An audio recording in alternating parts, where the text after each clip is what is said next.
நீங்க பொதுக்குழு, அதிமுக, கொடி, சின்னம் அப்படின்ற இடத்துலயே நீங்க போயிட்டு இருக்கீங்க. செல்வி ஜெயலலிதா இருந்தபோது 43% ஓட்டா இருந்தது.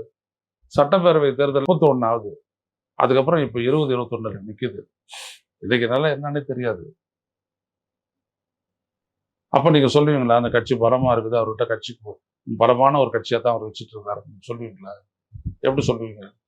அது தேர்தல் தானே ரிஃப்ளெக்ட் ஆகும். இல்லையே. இன்னும் சொல்ல போனா உள்ளாட்சியில 18 தான் அவங்க தெரியுமா? அவர் பண்ணதே என்னன்னா, தவறு பண்ணதே என்ன அப்படின்னா, கட்சியினுடைய அமைச்சு சதைக்க விட்டுருக்க கூடாது. அதாவது சசிகலாவையோ இல்ல ஓபிஎஸ்ஸையோ நீங்க வந்துட்டு நிராகரிச்சிருக்க கூடாது. அவங்கள வச்சிருந்திருக்கணும். வச்சுக்கிட்டு அரசியல் பண்ணியிருந்தானா இன்னைக்கு அவர் பவர்ஃபுல்லா அன்டிஸ்பியூட்டடாவே இருக்கு. ஏன்னா சீஃப் மினிஸ்டர் 4 வருஷம் இருந்து வரல. ஆனா அது நடக்கல. யாரையுமே சேர்க்கல அவர். போனவங்க போனதா அப்படின்ட்டாரு.